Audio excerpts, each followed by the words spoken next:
Yeah, it's pretty fun. We could do like. We won. Don't say that yet. Maybe the first time we played. Yeah, when you leave. 122? Okay. Yeah, I think it's 2 minutes. Okay. Satisfying to be able to like just jump in. Shall the Senate concur? With proposal of amendment? No, just concur.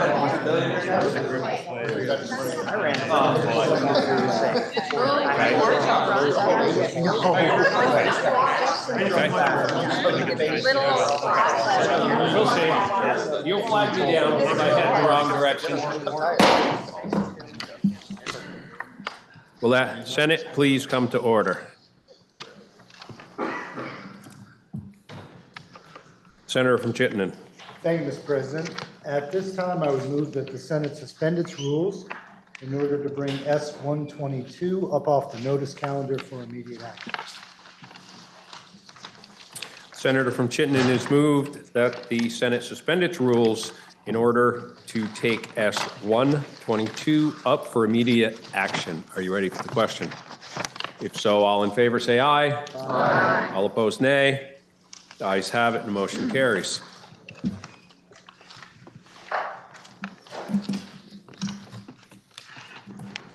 Now I have S-122, an act relating to economic and workforce development. The question is, shall the Senate concur? Senator from Windsor. Thank you very much, Mr. President.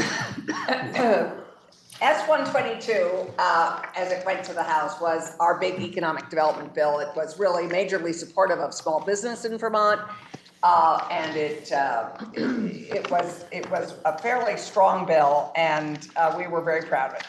And because the budget happened and got signed, and as this was all happening and as they were receiving it, much of our bill were appropriations to some of our key technical assistance and business support programs for small businesses.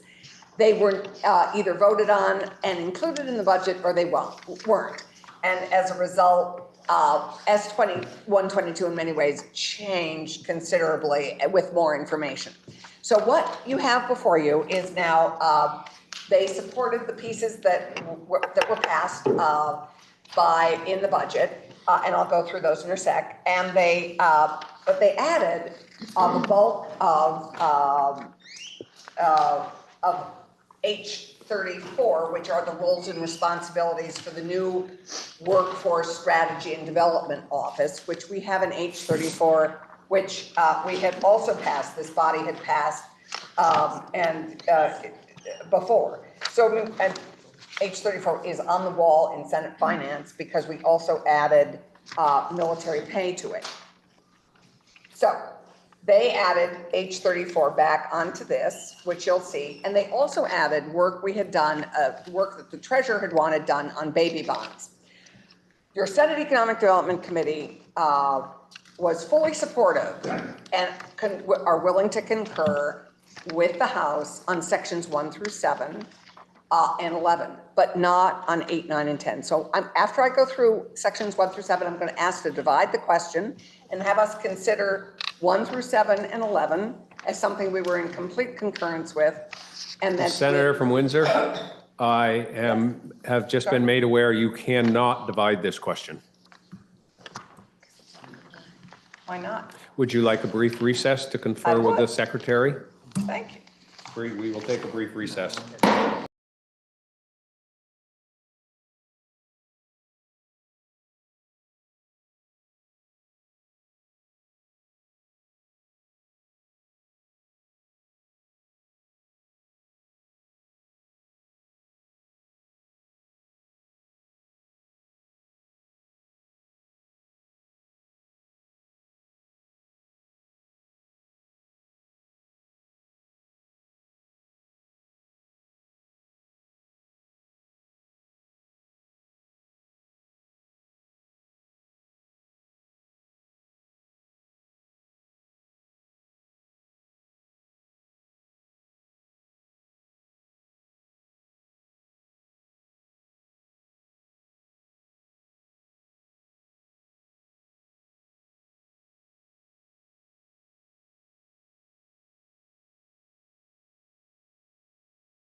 Will the Senate please come to order?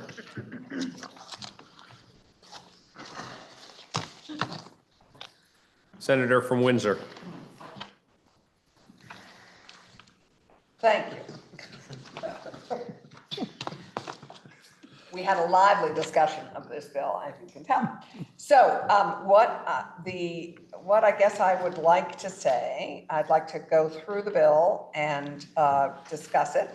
I'm going to yield to the senator from Chittenden Southeast at a section, but let me just walk you through what we are in strong support of. We are in strong support of all, what you don't see here is the downtown tax credit, which we had recommended be increased to $5 million.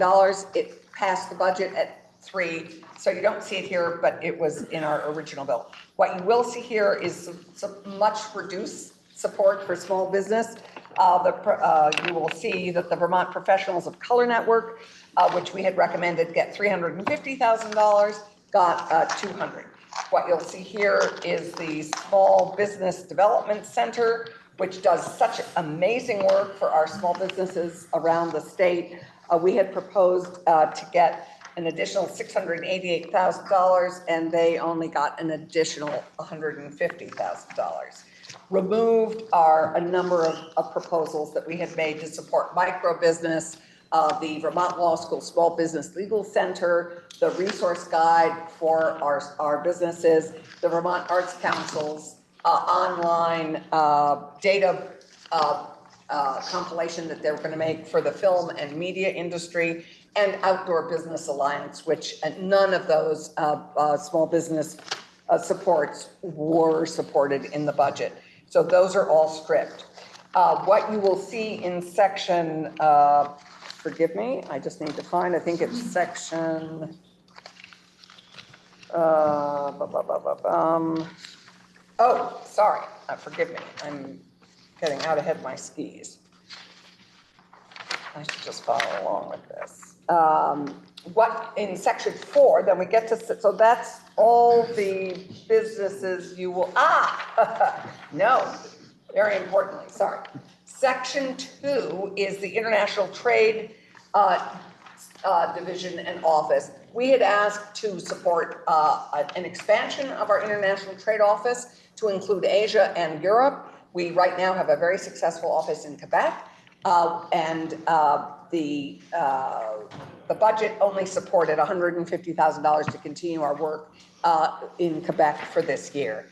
And we will revisit expanded trade next year. The next, section 3 is our task force to explore the development of the convention center. Vermont, as you know, does not have a convention center. It's a huge economic development resource for many states and many cities, and a major performance venue. We have neither of those things, and this is a task force to pull together all the studies and reports on a convention center, and it is very similar. It adds one member and changes the secretary. In number 3, it changes the secretary to the commissioner of the Department of Economic Development and adds the chair of the RPCs.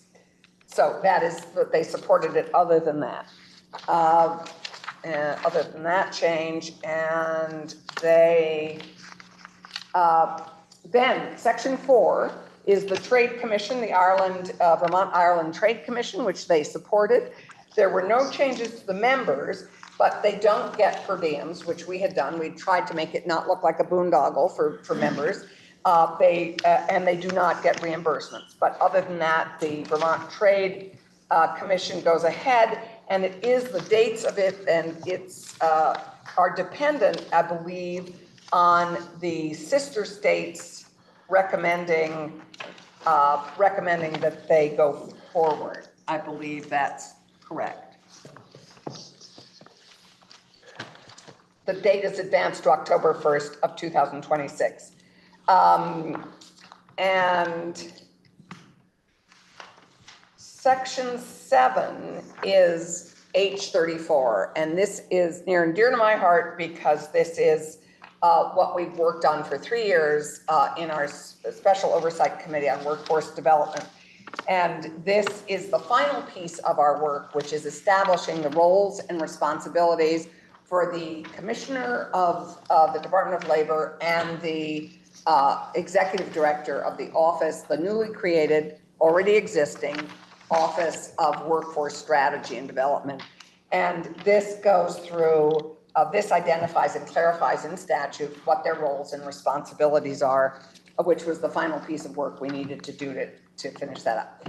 And then we get to our, so you have, so then we get to section 8, which begins our section on baby bonds. And this is a proposal that was brought to us, as you may recall, last year from the treasurer. We passed it, both bodies passed this, and it is now in statute. We created the baby bond program, and I will now yield to the senator from Chittenden Southeast to discuss this, but and then if she would yield back to me, we'll discuss the project. Senator from Windsor yields to the senator from Chittenden Southeast. Thank you, Mr. President, and I hope it's in order for me to speak very briefly on a point of personal privilege.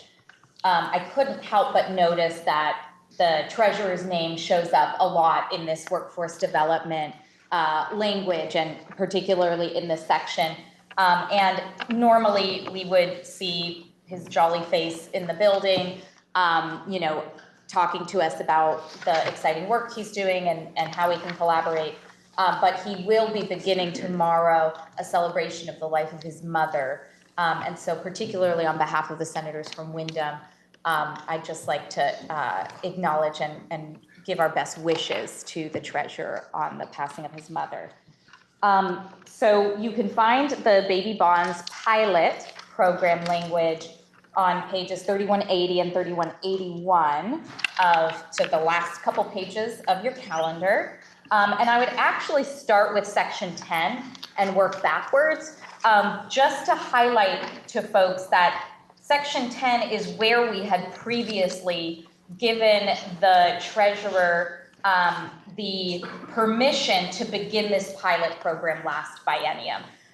So the pilot program was always contingent, as we passed it, upon the receipt of private contributions for those who would like, in a very public context, to partner and demonstrate the value of investing in children at birth with a designated small amount of money that grows with the child that they know is available to them in the future, and that they are able to access once they reach the age of 18 for housing, college, education, trade school, starting their own business, etc. So there is no other program that is as flexible as this.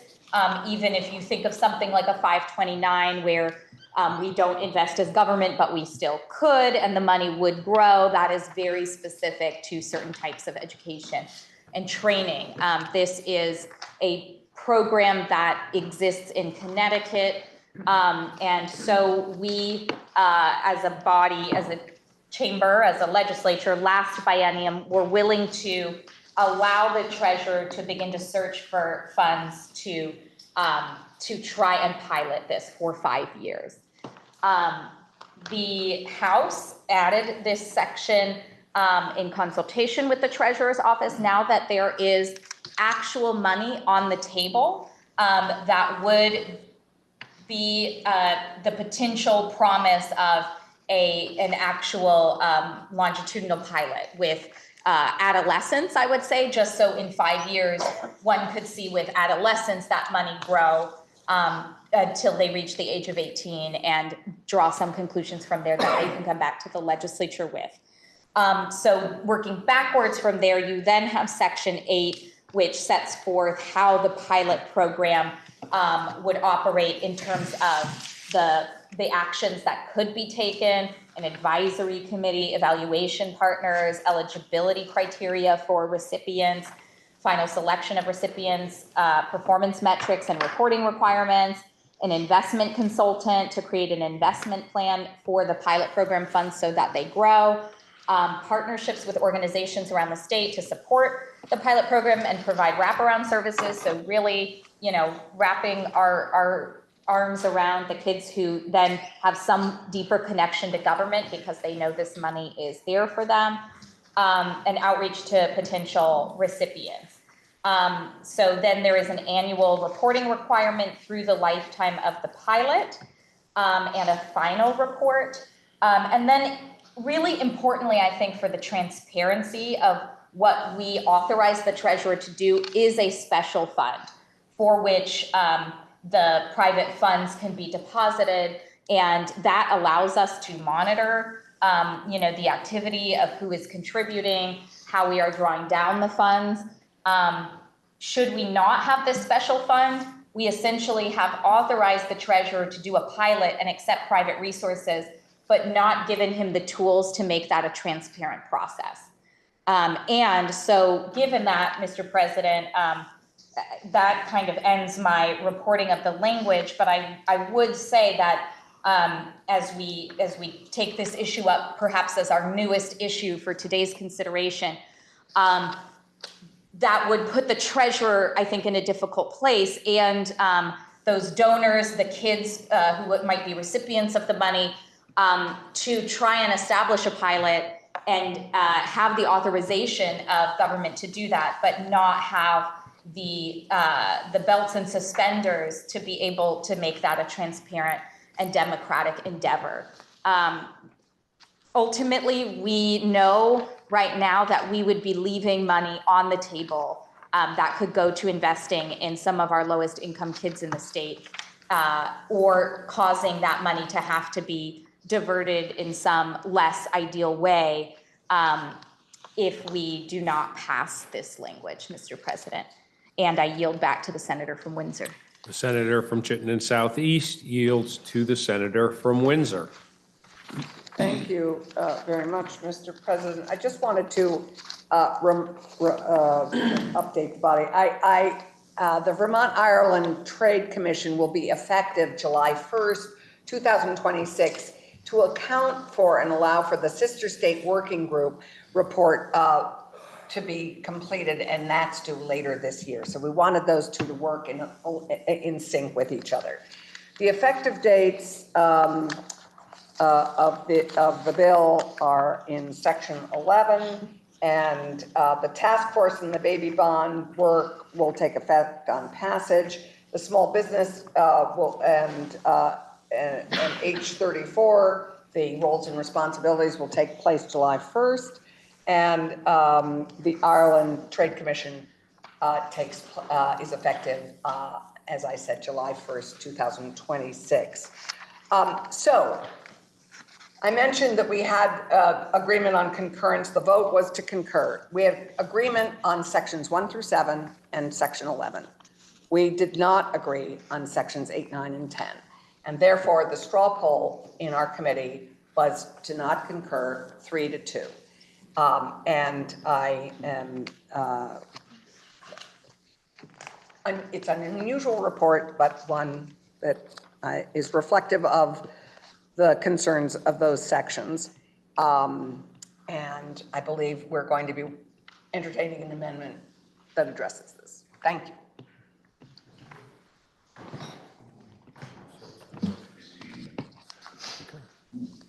The underlying question is, shall the Senate concur? I believe the senator from Franklin has an amendment to offer at this time. Thank you, Mr. President. An amendment is being distributed right now. It is a very short amendment, and I may finish the presentation before you even receive the document. It's very simple. It is an amendment proposed by myself and 2 other members of the committee, the senator from Chittenden Southeast and the senator from Rutland, to strike sections 7, 8, and 9 in their entireties from the amendment. And these are the sections that pertain specifically to baby bonds. There are a number of concerns that those of us who reviewed this had about this proposal. The first is we got it very late in the session. Point of information, Mr. President. What is your point I of believe information? the senator from Franklin just said section 7, 8, and 9, and I think the amendment. 8, 9, and 8, 10. 9, and 10. My apologies. Thanks, Senator. These are the 3 sections that relate to baby bonds. And there were a number of concerns that we expressed in the discussion that we had about baby bonds. First, that we got this very, very late in the session with very little time to discuss and understand it. We had no ability to really seek the kinds of witnesses that we might want to have in order to testify on at length. And these are subjects that we had not had a great deal of testimony on before. Among the issues that are concerned are issues of equity. One of the things that we discussed is it the right thing to do for us to issue baby bonds to people who are of low income in terms of the parents' situation right now, but that obviously could change significantly in the future. We have programs that we use to help people who are of low income. And the question that we discussed, at least to the extent of the time that we had, is this something that is more suited and appropriate to a charitable organization rather than to a state government that is supposed to be treating its citizens equally? We had a number of other concerns about the mechanics of the program in terms of how it will work and who will do what, and a pilot program as designed that takes adolescents in only 3 counties of the state. And those are designed to give us an indication as to whether or not this is an appropriate program that will work as we think it will for the entire state. Yet we're taking 3 counties solely in the northeastern part of the state, in the Northeast Kingdom, and we're leaving the rest of the state absent from this trial program. We also don't know that if we take adolescents and use them as a starting point, is it reasonable to expect that that is a pilot that will match what will happen when we take infants? A question was raised in terms of what's the distribution program? How many people would be affected and how many people would not be? And are there alternatives, for example, that would provide some sort of relief to all of the citizens of the state? Because people who are well off today, people who are not receiving benefits today may not be tomorrow. But similarly, those people that are poor today may be wealthy tomorrow, 18 years from now. We had questions in our mind about the amount of gain and whether or not it's sufficient to actually meet the need. We're starting with, I believe in this plan, $3,200. And it's hoped that that will reach somewhere in the neighborhood of $11,000 or $12,000 by the time a person is 18, and as much as, well, 20 plus, even more than that, when a person is 30 years of age. I think we would have liked to test that a little bit more than we were able to in the time that we had. So by and large, the proposal that we're suggesting here is that we're not prepared to vote in favor of this amendment, of those provisions of the bill at this time, and would like more time to do that. And that certainly could be done in the next session of the legislature. And we recommend that these particular provisions be deleted from the bill. We're all in full support of the other provisions of the bill. Thank you, Mr. President. Senator from Chittenden Southeast. Thank you, Mr. President. I rise in support of the amendment, and also from the outset, I just want to say I love babies. I absolutely do. They're the best. They bring me joy. And I also think baby bonds are a great idea as well. And my heart does go out to Treasurer Pichak in this time of his sorrow. I just want to state why I did not support these sections and why I will support this amendment. The Treasurer's Office has been doing great work with the Vermont Saves program, eliminating medical debt from the books, and recent efforts to help renters with bad credit get to better places. One program in their portfolio of initiatives that I do not support, nor have I supported, and said on the campaign trail that I had major reservations and concerns with, is the Baby Bonds program. This program, run, administered, and overseen, or contemplated to ultimately be overseen by the state of Vermont, causes me pause. To be clear, I fully support the idea of baby bonds to invest in the future for kids in Vermont, and focusing resources on kids born with less is a noble cause worthy of endeavor. But the role of the state is to help kids in need of poverty today, not 18 years after they have lived through that need or poverty. Vermont has numerous social safety net programs designed to support low-income families and children. This is where our continual efforts and resources need to be focused on the here and now and those with need. Establishing, qualifying, administering, verifying, and overseeing a baby bonds program is a tremendous commitment for a state with very limited administrative slack, especially where there are already heavily regulated entities separate from the state government that already provide directly comparable services. The Vermont Student Assistance Corporation, VSAC, comes to mind. An argument for this is that baby bonds administered by the state with limitations on applicable use, education, housing, starting a business, could break the cycle of poverty of kids born in need. But that would be delayed intervention. 18 years later, when you adjust for inflation, the amount awarded would be of questionable impact. The apparatus of the state is most importantly focused on the need of today and those most in need today. For those reasons, I do not see a baby bonds program administered by the state of Vermont as a direct and impactful way to address the root causes of poverty. Implementing a new program would require significant administrative infrastructure, potentially diverting resources and staff away from other vital state functions, all the while not directly addressing the needs of kids living in need of poverty today with those resources. For those reasons, I haven't nor do I support the state of Vermont administering a baby bonds program, but I strongly support the idea of enabling an additional investment vehicle to something like the VHEIP 529 program to allow others, including philanthropic individuals, to buy and set up those baby bonds for Vermont kids and all kids. That's why I wasn't supportive of this. I also just want to say we got this a day and a half ago. We didn't take any testimony, so I wasn't ready to get on board with this. I certainly would welcome more conversation in the coming session. The second half of this, if this amendment passes, to further consider this. But with the information that I have today, and to be consistent and intellectually honest with those that I said on the campaign trail that I do not support baby bonds, I am going to support this amendment to strike these sections. Thank you, Mr. President. Are you ready for the question? Senator from Windsor. I would urge this body to consider that one of our biggest challenges that we face in this state is breaking the insidious cycle of generational poverty.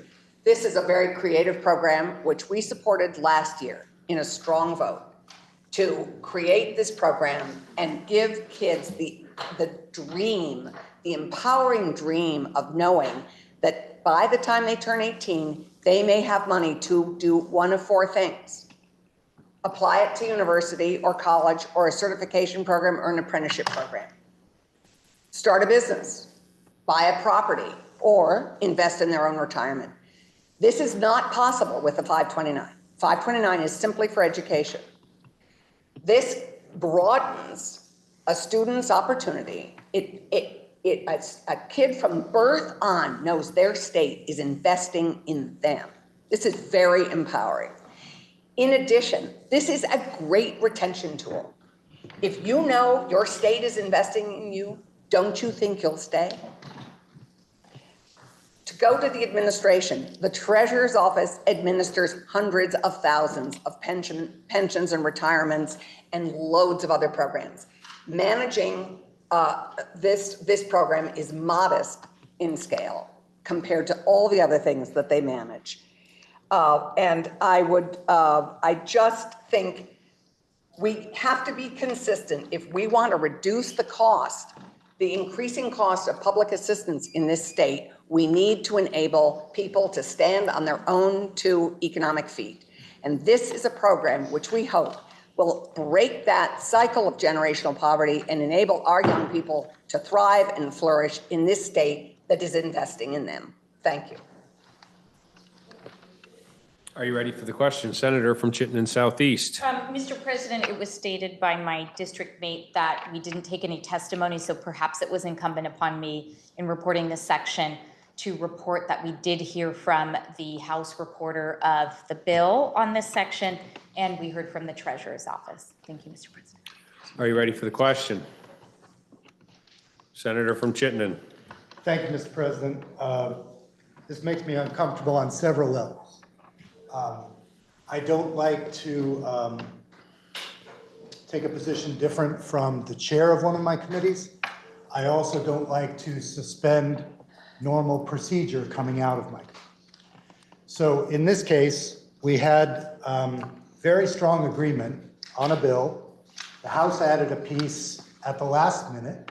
It came in and produced substantial disagreement. to the point where 3 people voted against advancing concurrence, 2 voted for. So a negative vote in committee. And yet the decision was made to bring this to the floor, to the full body. In thinking about how our Senate functions, how Republicans and Democrats get along in a narrowly divided chamber, I have said many times in the past, procedure protects us. And I believe that firmly. I don't want to establish a way in which the majority party, losing in committee, brings the bill out with a negative recommendation and wins on the floor. I personally think that's destabilizing. So with that said, Mr. President, and with no regard to baby bonds themselves, I will be voting in favor of this amendment as a way of saying that I believe the negative vote in committee should have led to a decision not to bring the baby bonds piece to the floor. So with that said, reluctantly, I will be voting to support this amendment and to strike the baby bond section. Are you ready for the question?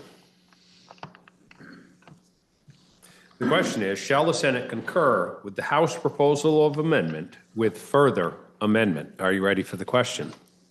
If so, all in favor say aye. Aye. All opposed, nay. No. The ayes appear to have it. The ayes do have it. And the amendment has passed. Okay.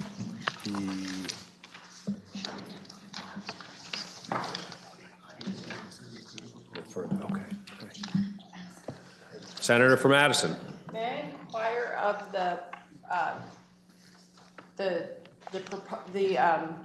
presenter of the bill, the chair of the committee, please? The Senator from Addison, that question is over. We are on to the next question.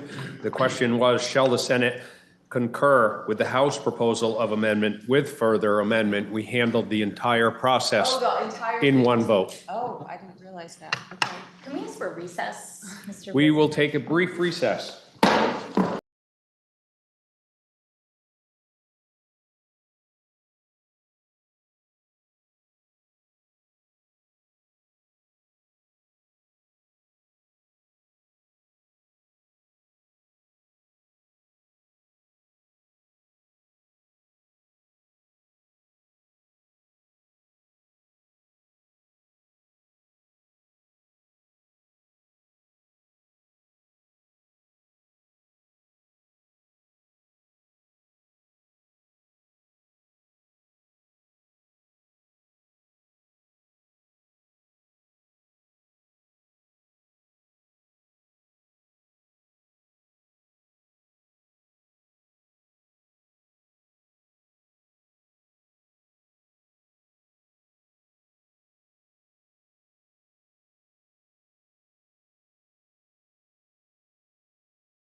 Will Senate please come to order?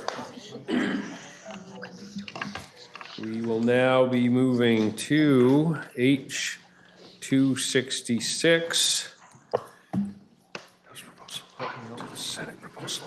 And the question is, shall the Senate concur?